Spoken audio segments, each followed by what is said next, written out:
my tarot bumblebees, it's Ethany. Welcome to my channel, or welcome back if you are dropping by again. Today I'm sharing with you my top 10 mass market published decks for 2024. I've included tarot and oracle decks, but I do have to say the majority have been tarot.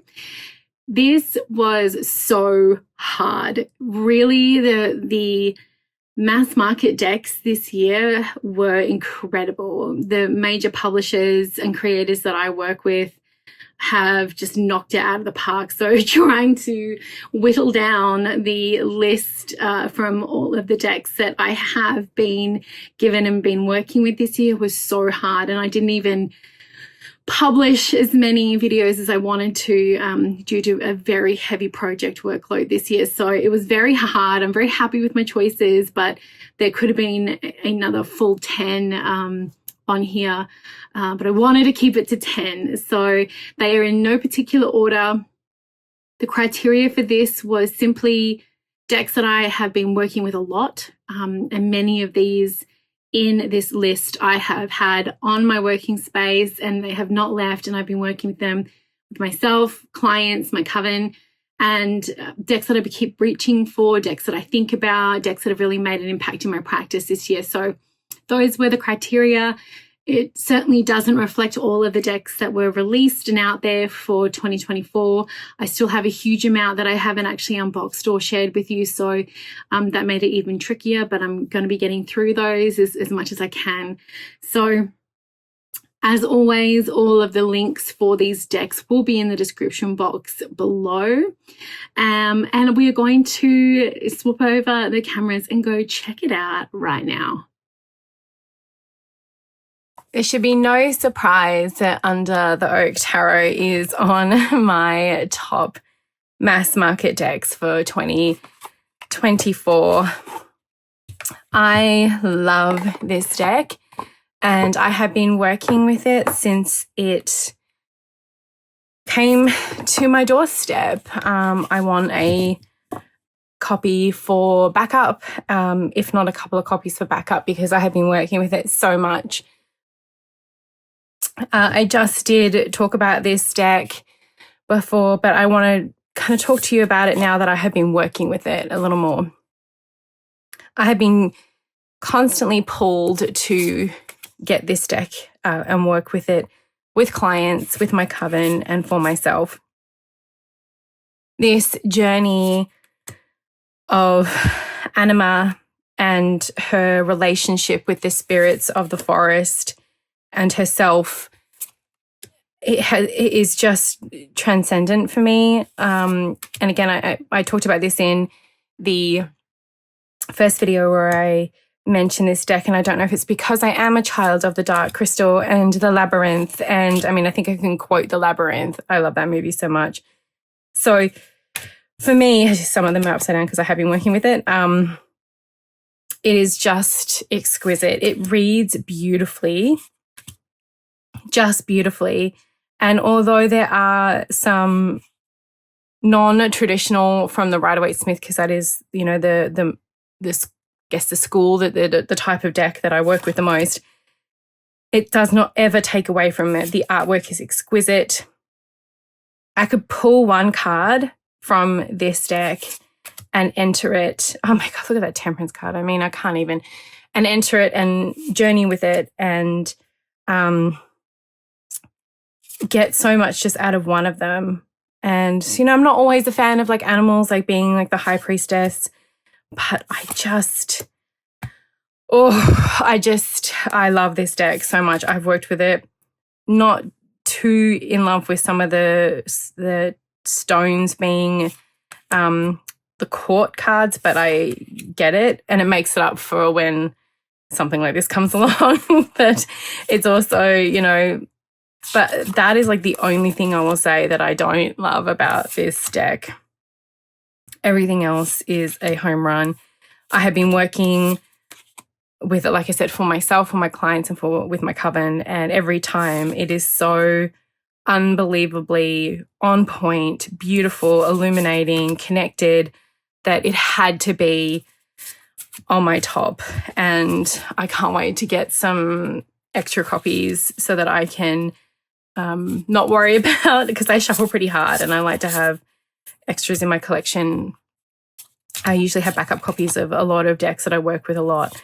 And this is definitely one of my all-time favorites for this year, Under the Oak Tarot by Ofrid and Strega de Mele. And this is from Lo Scarabeo, and what a treasure of a deck. Next up is the Calandra Tarot by Michael Calandra. This is really new to my collection, and this is from US Game Systems, and it is so beautiful. They did a really good job of production with this. US Game Systems does a gorgeous job of production. The box is wonderful. I do love, I've said this a number of times, I do like the new easy way to pull these. So always an absolute stunning job by production at US Game Systems. And the book, I didn't know this, or I knew this because Trish and I are actually good friends, and I forgot because I've just had a lot of spoons this year to a lot of balls in the air. Guide was written by Trish Sullivan, who is just the most amazing treasure in the entire universe. And I was reading through some of the book, and the artwork by Michael is done by traditional art with airbrush, acrylic paint, and colored pencils. And it is so dreamy and otherworldly. It is so easy to read with. So as you can see, I've been reading with it. Look at these beautiful backs. It's not gilded, so for people who don't, who aren't in love with gilded backs. So look at these beautiful, this tree of life and spiral.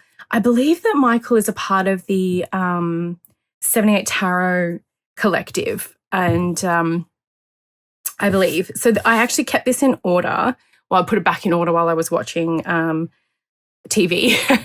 And the depth of the cards is so beautifully done because of the layers of the airbrushing, the painting, the pencils. The depth that you get is so incredible. Now, like the Magician, when I first saw the Magician, I was like, that's very video game Magician kind of thing. But I'm like, I'm okay with that. You move on to the rest of the deck, and yes, some of it is very high fantasy, but it's always so grounded. And everyone is so, look at that Emperor. Look at that Emperor. It is just fabulous. I love that he's holding that globe is just like, is hovering, which we see more in different cards. Like we see that in the Two of Pentacles. But I love that it's here. I really, really enjoy working with this deck a lot. It is very easy to read with. And it, like I said, some of it has this, so you see like the canopy of this chariot is a little bit more steampunk. It's a little bit more like this big fan. You'd see this more as something that makes me think of Leonardo da Vinci, but it still is quite spectacular. We have more of this griffin lion, but we still have the sunflowers. I just think it's, this actually reminds me of the Kate Daniel series, Curran and Kate. So it's just like, and I love that this hermit had is like looking at like, what was that noise kind of thing. The carousel for the Wheel of Fortune, like everything has been thought out so beautifully. The layers in this deck are quite exquisite. Like, look at that Hanged Man. And the shadowing and shading in this deck is just beautiful. It feels otherworldly. It feels, and like here they go from like butterflies to lunar moths. Like it's just gorgeous. So I think, look at the shading here. So this person's been electrocuted by the fall, right? But by the aha moment from God or the divine, or however you want to call it, and it has electrified their skeleton. And I just think that is like so cool. So I think for people who like fantasy, but also are into, this is so cute. I wouldn't be surprised if that is a child in Michael's life. And this kind of reminds me of Outer Worlds. I can't wait for the second one. That was such a good game. Just such joy, you know.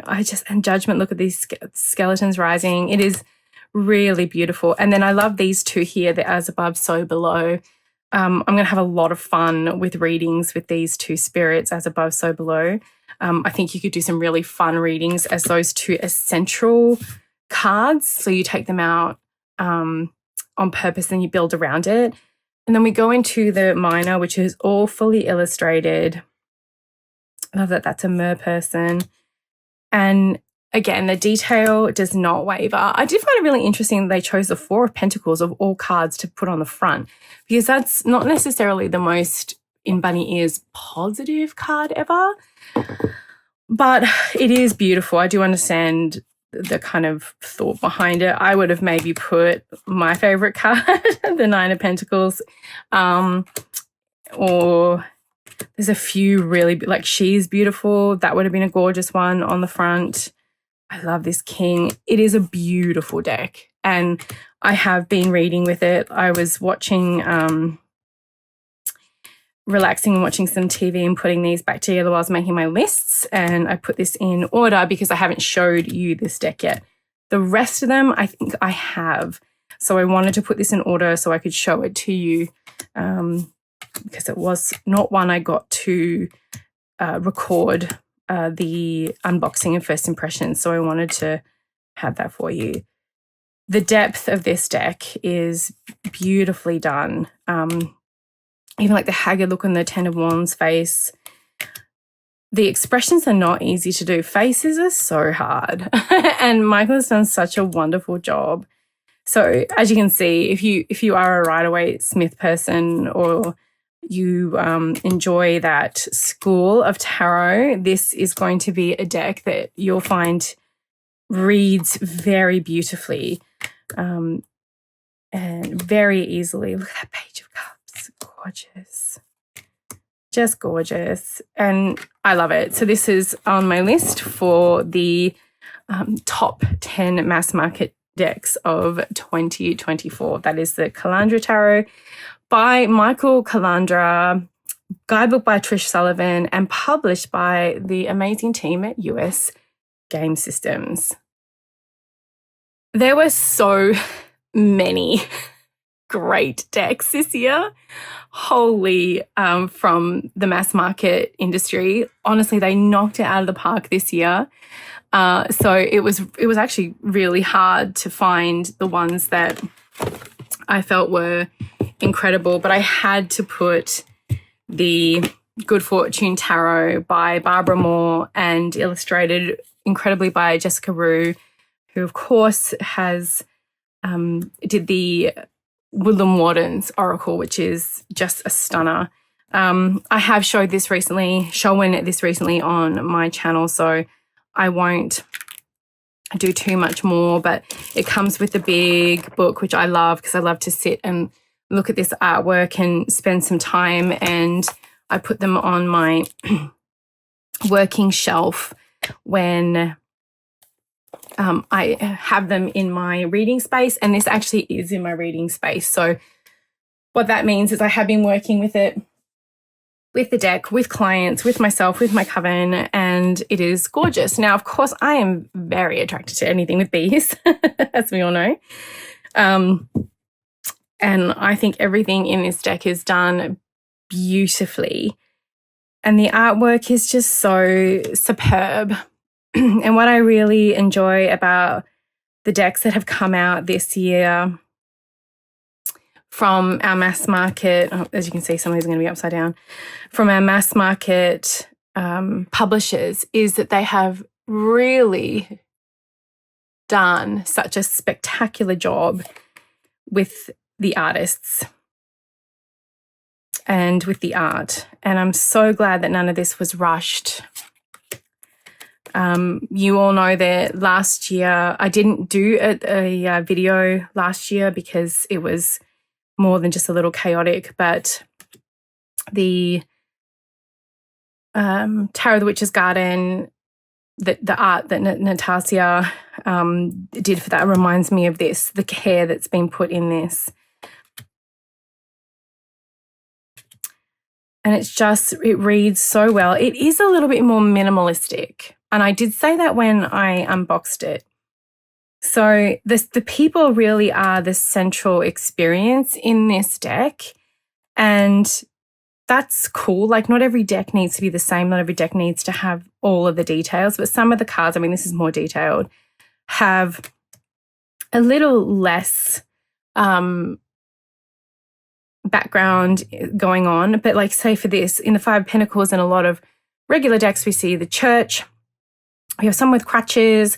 There is light coming from the church. And here, there's literally a pathway with pentacles and an archway, which can be harkened back to the Ace of Pentacles to go through the archway. The path is lit and like as signposted.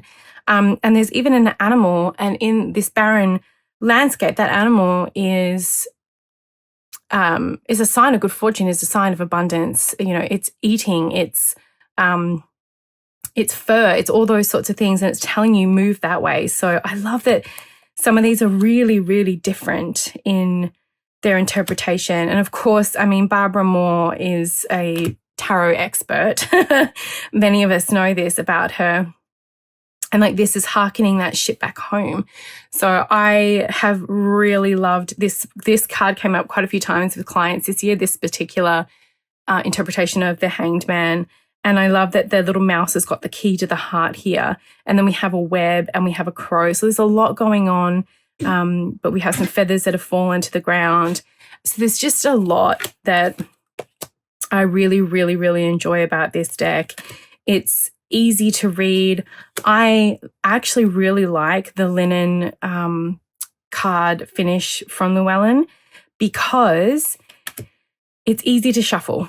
It's really easy to shuffle. It's really easy to riffle shuffle. And I really enjoy it. I just think this is a beautiful, beautiful deck. It was definitely one of the highlights of my year, getting it and working with it. And the fact that I keep reaching for it, it is in my reading space. It's being actively worked with right now and has, since it came in, will tell you pretty much everything you need to know. And I love here that we have a lot of the animals that are in a lot of the cards. We have that flying fish, the mouse, the jackalope, the crow, and the owl. Oh, like, look at this emperor. Oh, like, look at that Queen of Cups. Just look at that. It is spectacular. So if you don't have this deck and you've been on the fence, and of course it is going to pair up beautifully with the Woodland Warden's Oracle, but I also find that this pairs up beautifully with the Tarot of the Witch's Garden. I haven't had a lot of Oracle decks this year, but that I've purchased, but this is definitely a tarot deck that I have been loving, loving, loving, loving. This next deck is another one that was a little later into the collection, but is spectacular. It is the Universal Folk Tarot, another deck by US Game Systems, and created and written by Anita Inverarity. I have probably said that wrong. Again, I am very, very sorry. But ever since I unboxed this and showed this to you, I have been thinking nonstop about this deck, and it is one that is in my working space again. I haven't had the pleasure of working with it yet because I did close out my tarot readings for clients while I was getting my manuscript finished. I delivered my third tarot manuscript on the 21st, on the winter solstice, to Llewellyn, and it was over 120,000 words. So I was working on the first edits of that. That was my second round, my first round of editorial edits. So I closed it out so I could finish that and work on my Kickstarter stuff. So, but it has been one that I want to work with, and I really want to work with this in my own practice this year. So it's on here for a number of reasons. It's on here because the guidebook is spectacular. The guidebook tells you just so much. And even though it has got that keyword on the book, which is not, the card, which is not always my favorite, it's okay. It's fine. I'm okay with it. But the guidebook is spectacular. So this is just an absolute treasure chest. And the deck is gorgeous. I love the colored edges. I love, which is not a black, it's a deep, deep, deep navy blue. I love the backs, and it's just gorgeous. So in my coven, the Awakened Soul Coven, which is open, we're doing a year curriculum for training. It starts on the 1st of January. One of the things we're doing, the first full moon ritual we're doing, is to dedicate a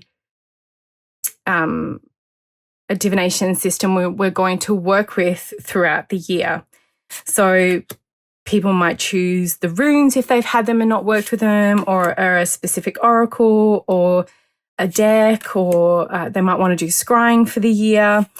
And it doesn't mean you can't work with other things, but there are going to be practices throughout the curriculum year where we're going to be using this specific divination system that we've chosen in ritual. And I think this is going to be one of the ones I bring in here. And the reason for this is because of the symbols, and I want to spend more time with this deck. I want to dig into this artwork. I want to be challenged with the keywords. And I really want to explore all of the symbols. The artwork is so beautiful, just beautiful. So that's one of the other reasons why this is on my my list. I have used this with clients. It does read beautifully. Yeah, that's right, I did. I have actually done some client readings with this. It does read beautifully. And what I love about this is the tapestry of the symbols really allows me to speak to the symbolism as well as the core meaning of the cards. You can tell it from the upside downs that things have been worked with. So this is going to be one of my divinations. We're saying to students to maybe just choose one, but I'm probably going to choose a couple because I can. But I have a big focus of holding space for other people as a high priestess, producing work as an author and a teacher. And so this is going to be a part of carving out some time for myself. And it reads so well, everybody. And of course, with the production being US Game Systems, it is an absolute slam dunk when it comes to the production. This is another deck I would love to have a backup copy because I know I'm going to work with it a lot, and it deserves very much to be on the list here this year, and I can't wait to work with it some more in my own practice. I was absolutely blown away by this deck when I got it from Red Feather, and I haven't gotten to the point where I have trimmed it, but I'm going to. This is the Nightfall Tarot by Amory Abbott, and just beautiful.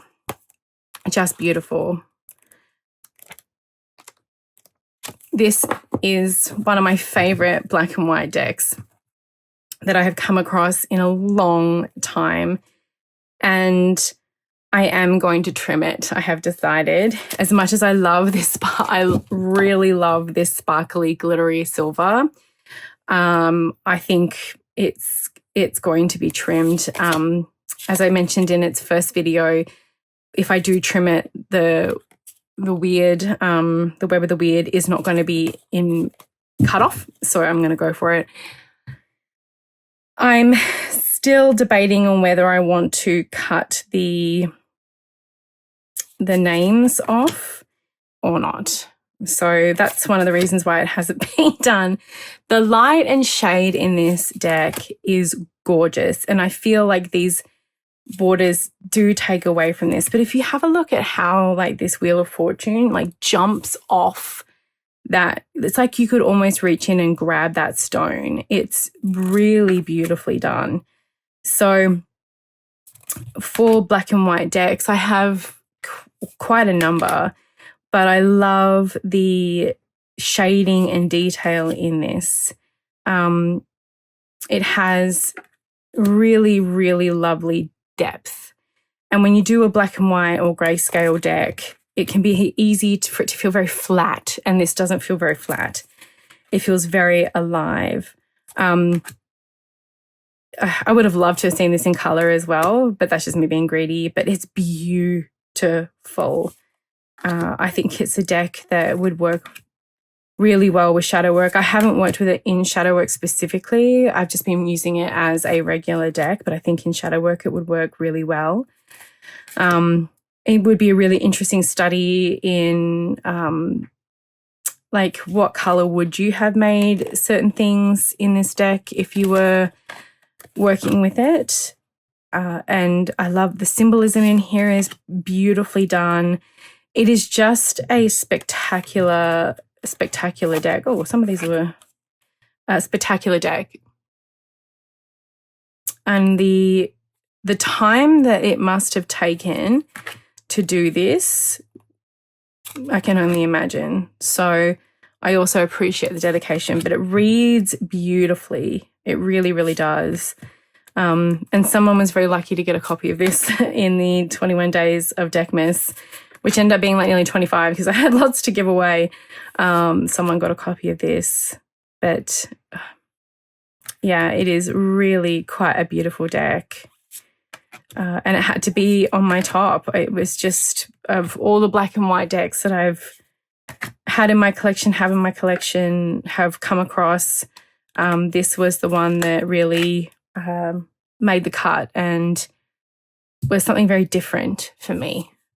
You know, even though it's right away, that's not that different, but to be drawn as much as I was to a black and white deck was something very different for me. So that's the Nightfall Tarot from Amory Abbott and by the lovely people at Red Feather.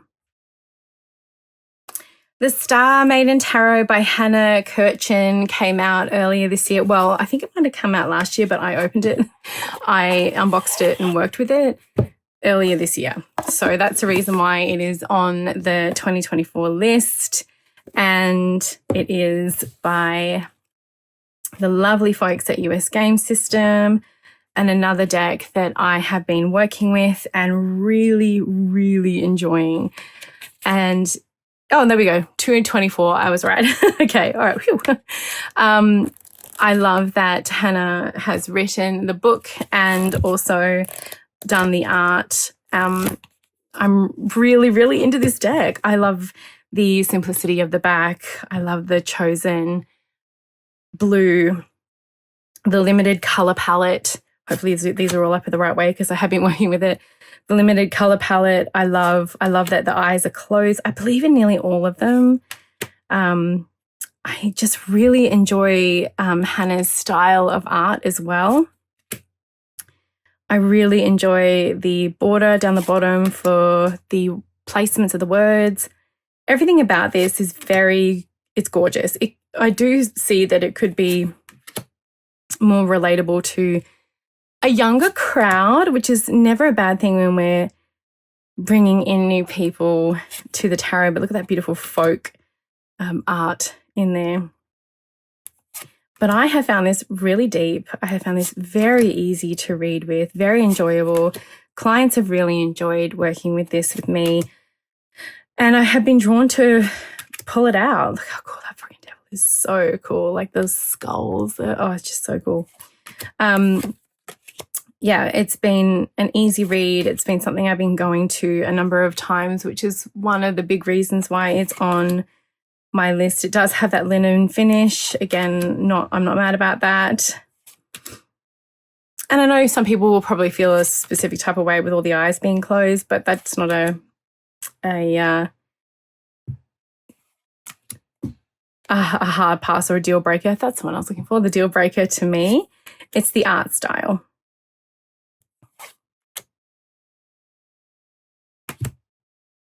And maybe this is, one of those things where you take, it's purposeful, but it speaks to like the subconscious, or you could just see it as like, when you take a photo and your eyes are accidentally closed. see like the eye is open here and the Ace of Swords, so it's not all, what's the other one? There's a couple of them. The Sleepwalkers Tarot, the Exile Tarot. There's a few where the eyes are closed. Or is it the Dreamwalkers Tarot? I can't remember. I do have it. I've just never unboxed it or worked with it yet. But reads beautifully. And what I also love about this deck is it's very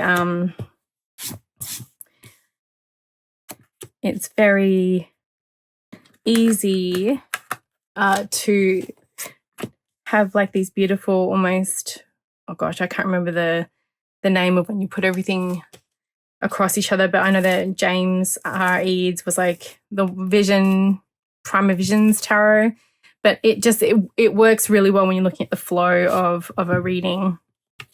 So the Star Maiden Tarot is one of my top decks of 2024. And again, that is by Hannah Kirchen and published by US Game Systems. I cannot tell you how much I love this deck enough. I already have backup copies of this deck because it is absolutely everything. This is by Lisa Porter and published by Rockpool Publishing. And talk about a deck that hasn't left my space. It hasn't. I put everything back in the boxes for this video because I'm going to be doing some little mini videos with them and I wanted to have everything in one position. But this was also in my drawers of active reading decks. So that, again, should tell you pretty much everything. I think this did come out a couple of years ago. Yeah, 2022. So I only got this one when it was sent to me by a distributor. And it is spectacular. The book is amazing. It's been written by Lisa. She talks about all the symbols in the deck, and that alone is worth the price of admission. The deck is beautifully done. The backs are gorgeous. It's bright yellow. And the detail in this artwork is nothing short of spectacular. Spectacular.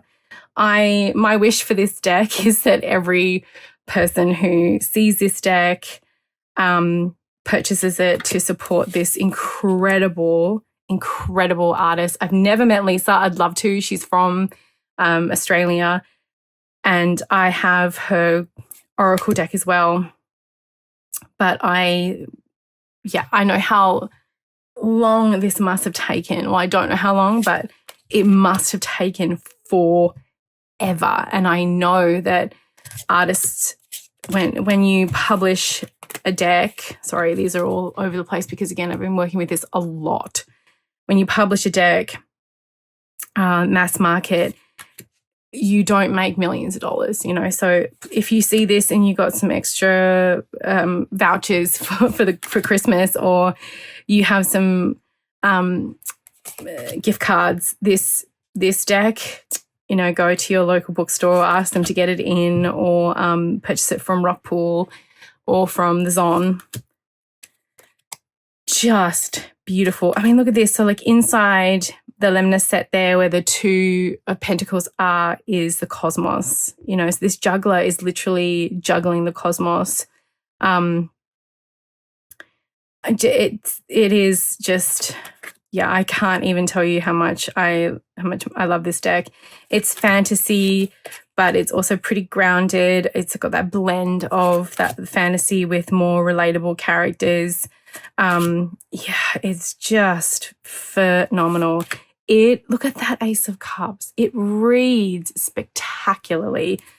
One of my absolute slam dunk favorites. This and although I haven't done a in order, but this one and the Under the Oak Tarot would be in the top 5, if not the top 2, because it is just that well done, and just the care that has gone into this is exquisite. So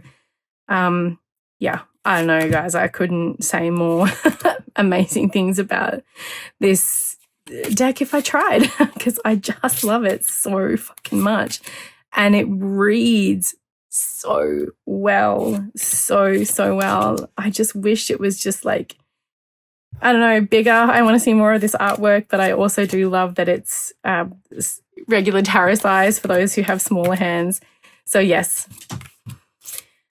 I love to hear from other people who have this deck and who work with it and who love it as much as I do. So, but that's the Mystical Realm Tarot, and oh, what a feast for the eyes and a treasure trove for the tarot lover. This is the only oracle deck on this list this year. And it's not that I didn't get a lot of oracle decks. I got more oracle decks independently this year than I did mass market. And there was a couple on here that I really could have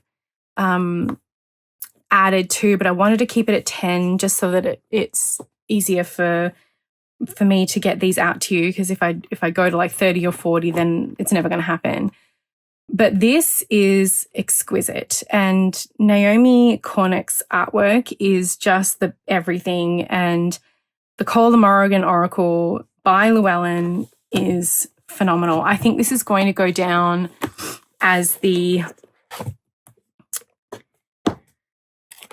and like the fact that you can do that with the box, so great. I think this is going to go down alongside the Mary L. Tarot as an iconic piece of work. Yeah, I can't. Words cannot portray how much I think that Naomi's work is incredible. The guidebook is fantastic. You get quite a lot in there. Me being so like we have the suit of the land. I am of Irish descent, and I am this is very much something that speaks to my soul. So this for me is going to be something that I work with throughout next year as an oracle deck for my own personal work. The Morrigan is a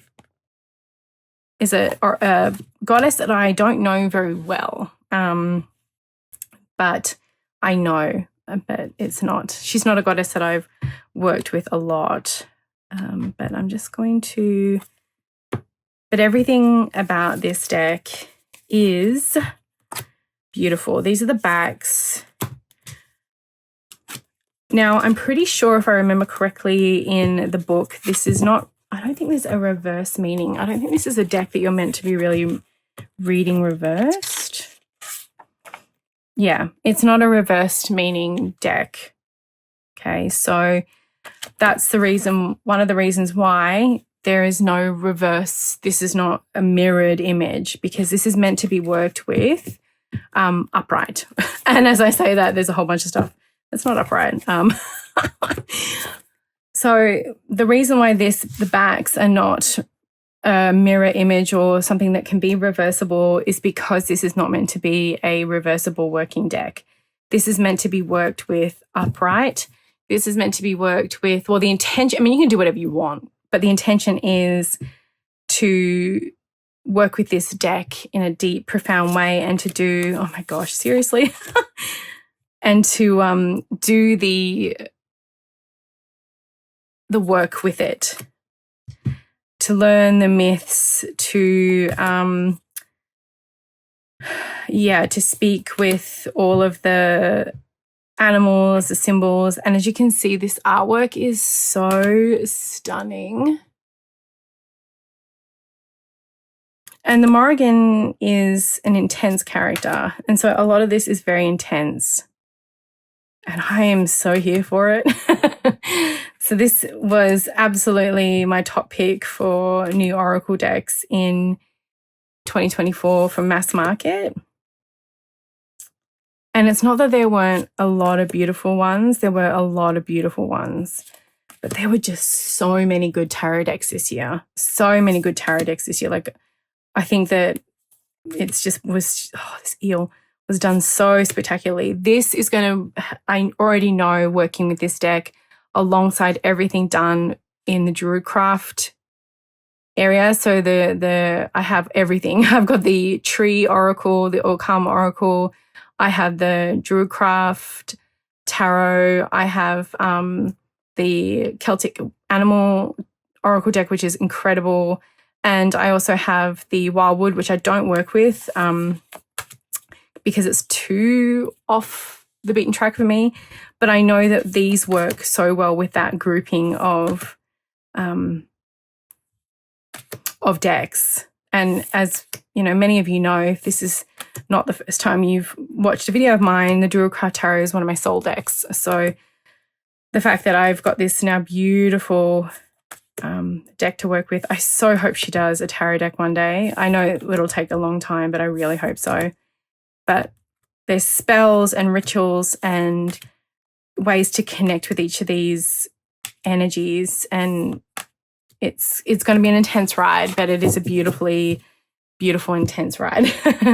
So for example, if we look at the spirits of the land, so tune into Ireland's sacred sites and their inhabitants to enliven your power. So we have the Pasanu, and then we have spell for connection. So there's a spell there for you to work. The Well of the Slain, and then a spell for rejuvenation. So this is a working deck. This is something that is for you to work with. And as someone who wrote a book on magic and cards, I think this is a really, like this here, Liach Maka, spell to be aware of guides. Gorge. Yeah, what a spectacular piece of work, and well done to everybody who produced it. So the Witch Sister Tarot from Julia Jeffrey came out quite early on in the year, and I haven't actually worked with it much. Again, this is a beautifully done Llewellyn deck with the big book, the big box. And I love that you have this huge image of these incredible sisters by Julia. And I have the Tarot of the Hidden Realm. This actually did come out in 2023, but I did not get it until 2024. So this is why it's in here. Oh, it's just so beautiful. These beautiful personalities and incredible people that you meet. And this has got like the beginnings where it's like how to work with a deck and all that kind of stuff. So it's a solid guidebook. And I feel like these are either decks that you love or you really struggle with, because they are people, they are a lot of portraits, and it is very different. And that's the reason why it's on here. I love all that about it. I enjoy that it is very different. And there's just a lot of myth and story. This would be so fun to work with when it comes to like a role-playing game. It'll be really fun to use for like NPCs and things like that. The artwork is gorgeous, and it is very elven and fey and wild. And I just think this is just beautiful. I'm hoping to work with it more next year, and probably more in conjunction with the Tarot of the Hidden Realm, and even some of the other decks that I've mentioned in this video, such as the Call of the Morrigan Oracle. This is definitely one, though, where I would be using the guidebook. And this is, I'd say this is the reason why it hasn't been on my working space, is because the output of work has been so much for myself this year that the input of information has been focused on research and things like that for work. So hopefully I got a little bit more headspace next year, but who knows? So I know I would reach for the guidebook. I'd want to read about these spirits and about these witches and beings as Julia brought them to life, as she brought them down, as she created them and what they mean. So I would definitely be going for that a lot. But I love the frog. But it's gorgeous. It's different. And that is the Witch Sister Tarot. I'd love to hear from you if you have worked with this, what you have experienced with this deck. But it had to go on the top as just this gorgeous sacred work of spirit and magic that has come from Julia. This probably comes to no one's surprise that the B Tarot is on this list, and this is by Christopher Hughes, who I was very lucky to meet at the UK Tarot Conference a couple of years ago, and art by Nadia Turner, and of course, bees are life.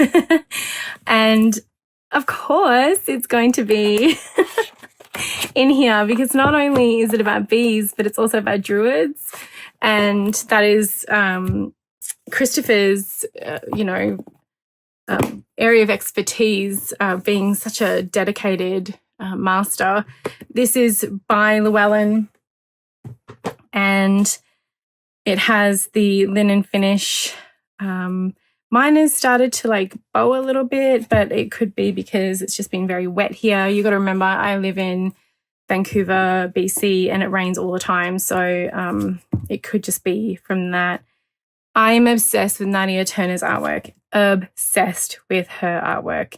And this is not always a deck that has the same, I guess, it's not a copy and paste of the Rider-Waite system for all of them. A lot of them it is, but some of them it's not. And that's perfectly fine. I love that there's a few different things in here, but it is spectacular. It is not on my working space right now because this is coming out in the spring. This is going to be a spring deck. And I know that once it stops being so depressingly dark here, it's going to come out. But these backs are obviously everything. But yes, this is going to be coming out for spring and summer, and that light half of the year. And I mean, I don't even know if I can say anything more than just the beauty of the artwork. I love the bees on there as well. The Holly King and the Oak King. It just, so pretty. And I love that she's in winter. I mean, Pentacles winter, right? For myself, I see that as well. But often we see this Nine of Pentacles in a very lush forest, but it's very different here. It's more of a winter, Christmas market themed. But I want that to be my house. I want all those. I want all of those beautiful bee things and honey pots. I've got quite a few actually. But just, it really is a spectacular deck. As you can see, so this is in order because I haven't worked with it. And the reason why I haven't worked with it is because it's coming out in the spring. I would love that in a book, like a journal. So that's the only reason why it is not currently in my workspace. But I know exactly where I've put it for the spring, and when the wheel starts to turn in that direction, that's the deck that's going to be coming out one of them. It's just, it's spectacular. I mean, gosh, see what I mean about how the mass market, the mass market decks this year have just been near perfection. I want that costume. Right now, I'd run around saying I'm a fuzzy bubble bart all the time. I want that jumper. I think I said that the first time. Like, I want the jumper. It's just, oh, the yellow and the pink and the gold. And it's just this luxurious, beautiful deck. Love, love, love, love, love, love, love, love. And of course, it had to be on the top decks of 2024. And I think even if the B for me didn't mean as much as it does, and it really does, I think this would have been on there anyway because of the fact that it is just so exquisitely done. So she's waiting to come out. Oh, and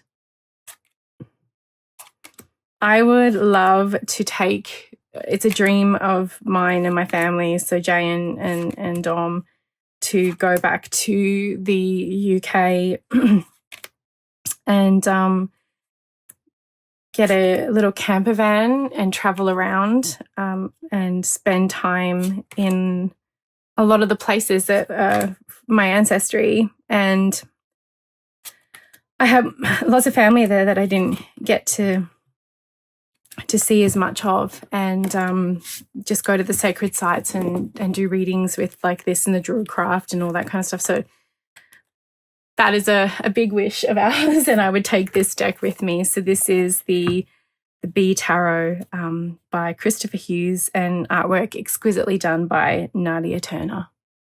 What did you think? Were any of your very favourite mass market decks on this list? I would love to know which one out of these ones was your favourite, and have you been working with them? Please let me know in the comments, and a like and a comment does heaps of things for my channel, good things. So I appreciate it if you could drop one of those in. And again, if you've done a video like this, let me know so I can go watch it and binge and enjoy. And I will see you all next time.